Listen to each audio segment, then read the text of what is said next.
Hi friends, ಎಲ್ಲರೂ ಹೇಗಿದ್ದೀರಾ? ಎಲ್ಲರೂ ಚೆನ್ನಾಗಿದ್ದೀರಾ ಅಂತ ಅನ್ಕೊಂಡಿದ್ದೀನಿ. ಇನ್ನು ಯಾರೆಲ್ಲ ನನ್ನ ಯೂಟ್ಯೂಬ್ ಚಾನಲ್ನ ಸಬ್ಸ್ಕ್ರೈಬ್ ಮಾಡಿಲ್ಲ ಅವರೆಲ್ಲ ಬೇಗ ಸಬ್ಸ್ಕ್ರೈಬ್ ಮಾಡ್ಕೊಳ್ಳಿ. ಇವತ್ತು ನಮ್ಮ ಮನೇಲಿ ಉಪ್ಸಾರಿತ್ತು, ಅದಕ್ಕೋಸ್ಕರ ನೆಂಚ್ಕೊಳ್ಳೋಕೆ ಏನಾದ್ರು ಮಾಡೋಣ ಅಂತ ಚಿಕನ್ ಫ್ರೈ ಮಾಡ್ತಾ ಇದ್ದೀನಿ. ಈಸಿ ಆ್ಯಂಡ್ ಟೇಸ್ಟಿಯಾಗಿರುತ್ತೆ.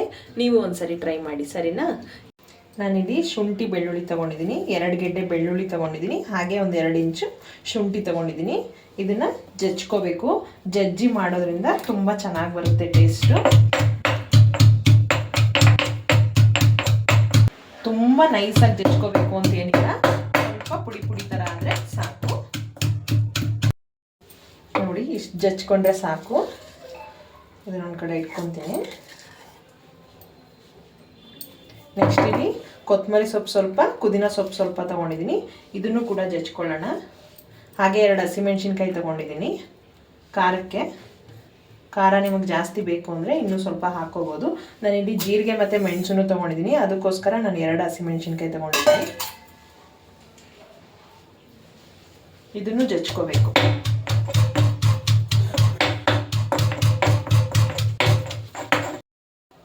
ಇಷ್ಟು ಜಜ್ಕೊಂಡ್ರೆ ಸಾಕು. ನೆಕ್ಸ್ಟ್ ನಾನು 1 ಗಡ್ಡೆ ಈರುಳ್ಳಿ ತೊಗೊಂಡಿದ್ದೀನಿ. ಇದನ್ನು ಅಷ್ಟೇನೆ ತರಿಯಾಗಿ ಜಜ್ಕೋಬೇಕು. ಸ್ವಲ್ಪನೇ ಹಾಕೊಂಡು ಜಜ್ಜೋಣ.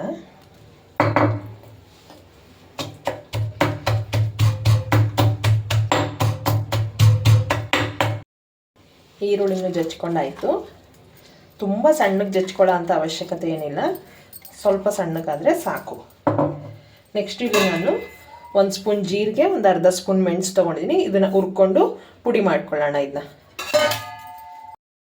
ಮೆಣಸು ಮತ್ತು ಜೀರಿಗೆನ ನಾನು ಕುಟ್ಟಿ ಹುರ್ಕೊಂಡಿದ್ದೀನಿ. ನಾನು ಇಲ್ಲೇ ಸೆಲ್ಫ್ ಮೇಲೆ ಹಾಕೋತಾ ಇದ್ದೀನಿ, ಯಾಕಂದರೆ ಕಲ್ಲು ಸ್ವಲ್ಪ ಒದ್ದೆ ಆಗಿತ್ತು, ಅದಕ್ಕೋಸ್ಕರ. ಇದನ್ನ ಇಲ್ಲೇ ಸ್ವಲ್ಪ ಆರದ ಮೇಲೆ ಹಿಂಗೆ ಮಾಡಿದ್ರೆ ಅದೇ ಪುಡಿ ಆಗುತ್ತೆ.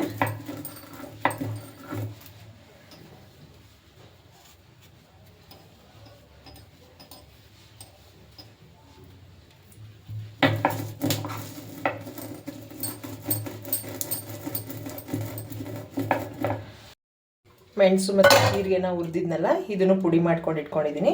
ಮತ್ತು ನಾನು ಒಂದು ಅರ್ಧ ಹೋಳು ನಿಂಬೆಹಣ್ಣು ತೊಗೊಂಡಿದ್ದೀನಿ. ನೋಡ್ಕೊಂಡು ಹಾಕೋಣ, ಬೇಕು ಅಂದರೆ ಇನ್ನೊಂದು ಅರ್ಧನೂ ಬೇಕು ಅಂದರೆ ಸೇರಿಸ್ಕೊಳ್ಳೋಣ. ಬಾಂಡೆ ಇಟ್ಕೊಂಡಿದ್ದೀನಿ.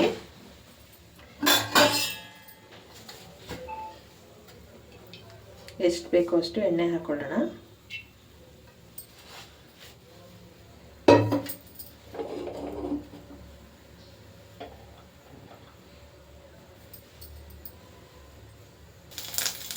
ಎಣ್ಣೆ ಕಾದ್ಮೇಲೆ ಬೆಳ್ಳುಳ್ಳಿ ಮತ್ತು ಶುಂಠಿ ಜಜ್ಕೊಂಡಿದ್ದೀವಲ್ಲ ಅದು ಮತ್ತು ಈರುಳ್ಳಿ ಜಜ್ಕೊಂಡಿರೋದನ್ನ ಹಾಕೋಬೇಕು. ಸ್ವಲ್ಪ ಹಸಿ ವಾಸನೆ ಹೋಗೋವರೆಗೂ ಫ್ರೈ ಮಾಡ್ಕೊಳ್ಳೋಣ.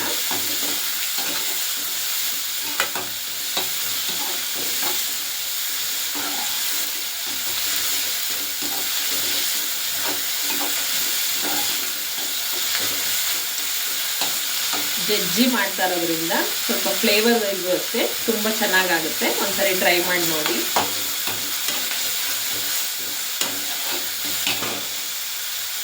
ಕರಿಬೇವಿನ ಸೊಪ್ಪು ಸ್ವಲ್ಪ ಚೆನ್ನಾಗಿ ಫ್ರೈ ಆಗಬೇಕು.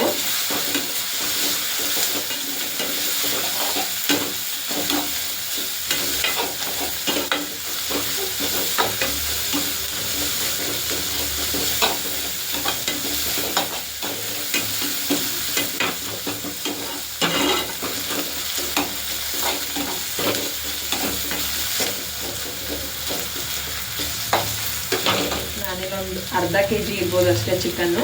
1 ಟೈಮ್ಗಲ್ವಾ, ಫ್ರೈಗೋಸ್ಕರ ಅಷ್ಟೇ ಅಂತ ಸ್ವಲ್ಪ ತೊಗೊಂಡಿದ್ದೀನಿ. ಚಿಕನ್ನ ಚೆನ್ನಾಗಿ ತೊಳೆದು ನೀರನ್ನೆಲ್ಲ ಸೋದಿಸ್ಬಿಟ್ಟು ಫ್ರೈ ಹಾಕೊಳ್ಳೋಣ.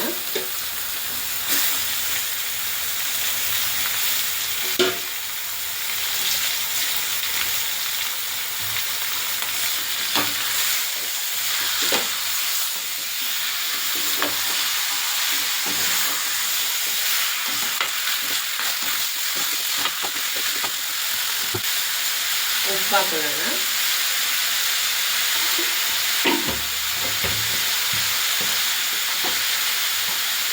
ಸ್ವಲ್ಪ ಅರಿಶಿನ ಪುಡಿ,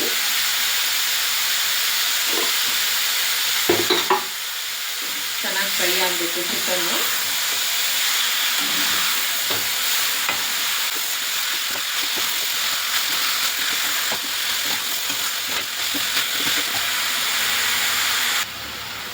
ಒಂದು 10 ನಿಮಿಷ ಲಿಡ್ ಕ್ಲೋಸ್ ಮಾಡಿ ಬೇಯಿಸ್ಕೊಳ್ಳೋಣ. ಚೆನ್ನಾಗಿ ನೀರು ಬಿಟ್ಕೋಬೇಕು ಚಿಕನ್ದು, ಅದಕ್ಕೋಸ್ಕರ. ಈಗ ಜಜ್ಜಿರೋ ಅಂತ ಕೊತ್ತಂಬರಿ ಸೊಪ್ಪು, ಪುದೀನ ಸೊಪ್ಪು, ಹಸಿಮೆಣಸಿನ್ಕಾಯಿ ಈ 3 ಜಜ್ಜಿರೋ ಅಂಥದ್ದನ್ನ ಹಾಕೋಬೇಕು.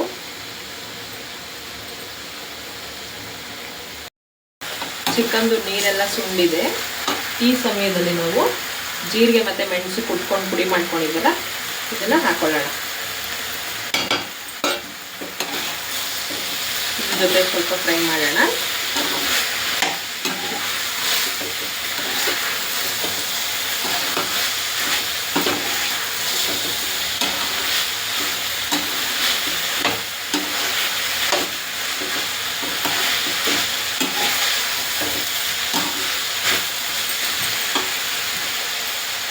ಇದಕ್ಕೆ 1 ಲೋಟ ನೀರು ಹಾಕೋಬೇಕು. ನಾನು ಬಿಸಿ ನೀರೇ ಹಾಕೋತಾ ಇದ್ದೀನಿ. ನೀವು ತಣ್ಣೀರು ಬೇಕಂದ್ರೆ ಹಾಕೋಬೋದು. ಚೆನ್ನಾಗಿ ಬೇಯಿರಿ ಚಿಕನ್. ಈಗ ಒಂದು 10 ನಿಮಿಷ ಲಿಡ್ ಕ್ಲೋಸ್ ಮಾಡಿ 10 ನಿಮಿಷ ಬೇಯಿಸಿದ್ರೆ ಚಿಕನ್ ಫ್ರೈ ರೆಡಿ ಆಗುತ್ತೆ. ಅದಾದ್ಮೇಲೆ ನಿಂಬೆಹಣ್ಣು ಹಾಕೋಣ. ಸ್ಟವ್ ಆಫ್ ಮಾಡೋ ಟೈಮ್ಗೆ ನಿಂಬೆಹಣ್ಣು ಹಾಕ್ಕೊಳ್ಳೋಣ. ಈ ಸಮಯದಲ್ಲಿ ಸ್ವಲ್ಪ ಉಪ್ಪು ನೋಡ್ಕೊಳ್ಳೋಣ.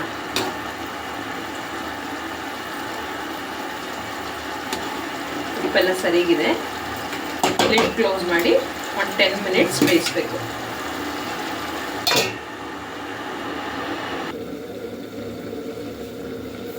ಹೆಣ್ಮಕ್ಳಿಗೆ ಇದು ಕೆಟ್ಟ ಅಭ್ಯಾಸನೋ ಒಳ್ಳೆ ಅಭ್ಯಾಸನೋ ಗೊತ್ತಿಲ್ಲ. ಅಡುಗೆ ಮಾಡಬೇಕಾದ್ರೆ ಗ್ಯಾಸ್ ಮೇಲೆಲ್ಲ ಏನೇ ಬಿದ್ದರೂ ತಕ್ಷಣ ಒರೆಸ್ಕೊಳ್ಳೋದು ಎಲ್ಲರಲ್ಲೂ ಈ ಅಭ್ಯಾಸ ಇರುತ್ತೆ. ಚಿಕನ್ ಇಷ್ಟು ಫ್ರೈ ಆದಮೇಲೆ ಲಾಸ್ಟಲ್ಲಿ ಒಂದು ಅರ್ಧ ನಿಂಬೆಹಣ್ಣು ಹಾಕ್ತಾಯಿದ್ದೀನಿ. ಸಾಕು ಅನಿಸುತ್ತೆ ಅರ್ಧ.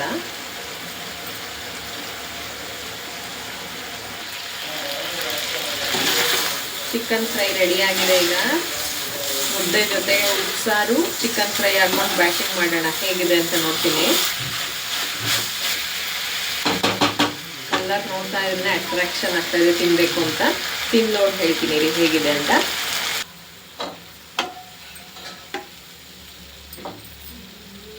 ಮುದ್ದೆ ಜೊತೆಗೆ ಚಿಕನ್ ಫ್ರೈ, ಉಪ್ಸಾರು.